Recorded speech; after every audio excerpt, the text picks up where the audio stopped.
Di dalam rumah ibadat itu ada seorang yang kerasukan setan, dan ia berteriak dengan suara keras, "Hai engkau, Yesus orang Nazaret, apa urusanmu dengan kami? Engkau datang hendak membinasakan kami. Aku tahu siapa engkau, yang kudus dari Allah." Tetapi Yesus menghardiknya. Katanya, "Diam, keluarlah daripadanya." Dan setan itu pun menghempaskan orang itu ke tengah-tengah orang banyak, lalu keluar daripadanya dan sama sekali tidak menyakitinya.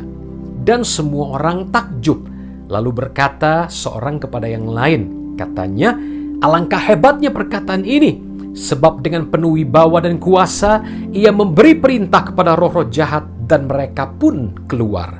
Lukas 4 ayat 33 sampai 36. Dalam versinya mengenai kisah ini, Markus menambahkan sebuah pertanyaan penting. Apa ini? Suatu ajaran baru. Ia berkata-kata dengan kuasa. Roh-roh jahat pun diperintahnya dan mereka taat kepadanya.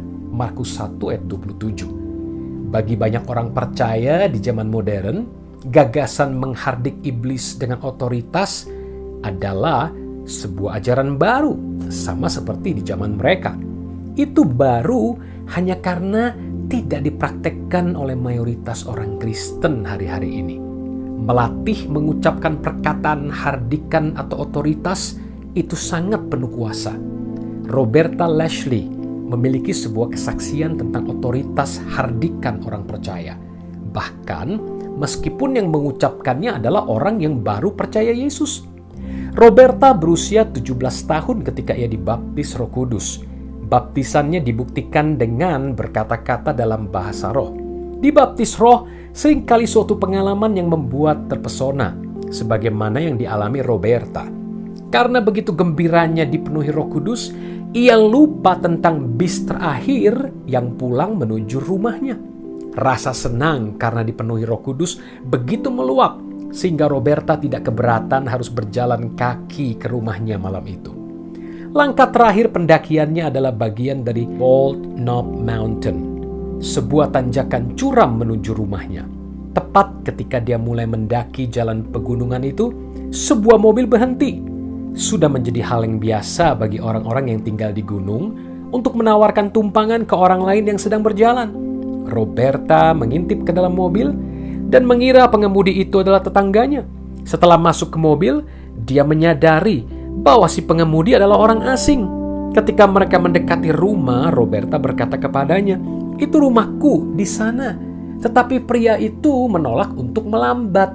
Dia mengurangi dengan suara lebih keras, "Kau baru saja melewati rumahku. Tolong biarkan aku keluar sekarang." Tetapi pria itu mengabaikannya dan malah mempercepat laju kendaraannya di jalan yang semakin menanjak. Pada saat itu, bukan lagi Roh Kudus yang mulia yang mengendalikan emosi Roberta. Ada penyerbu, roh ketakutan yang menyiksa, membuat dia menjadi takut dan jengkel. Setelah pria itu menghentikan mobil, dia mencibir, "Aku akan memperkosamu, lalu membunuhmu dan membuang tubuhmu ke sebuah lubang tambang yang terbengkalai di dekat daerah ini. Tidak akan ada orang yang tahu apa yang terjadi padamu." Wow, ketakutan, kepanikan, kecemasan mulai melanda diri Roberta. Tetapi juga ada kuasa yang jauh lebih besar, hadirat Roh Kudus yang dahsyat, penolong, penghibur yang telah dikirim kepada dia oleh Yesus. Roberta ingat para misionaris dari Filipina yang mengunjungi gerejanya dan menceritakan bagaimana mereka telah menggunakan hardikan orang percaya dengan hasil yang hebat. Saat pria itu memulai aksi jahatnya, Roberta berusaha keras untuk mengingat perkataan persis yang telah dipakai para misionaris itu. Ketika pria tersebut mendekatinya, Roberta berbicara dengan suara lantang, "Aku menghardikmu di dalam nama Yesus Kristus." Dampak dari frasa yang diucapkan itu menghasilkan reaksi yang mencengangkan. Pria tersebut tiba-tiba mundur dengan cepat. Dengan gagap ia berkata, "Menghardik, apa itu artinya?" Roberta menjawab, "Artinya Yesus Kristus telah memberikanku kuasa atasmu dan kau tidak bisa membahayakanku dalam cara apapun juga." Pria tersebut mulai gemetar. Ia mencengkram setir mobil dan mulai berteriak, "Aku tidak tahu, aku tidak tahu." Kemudian Ia menengok ke Roberta dan berkata, "Aku benar-benar bukan orang jahat. Tidak, aku bukan orang jahat."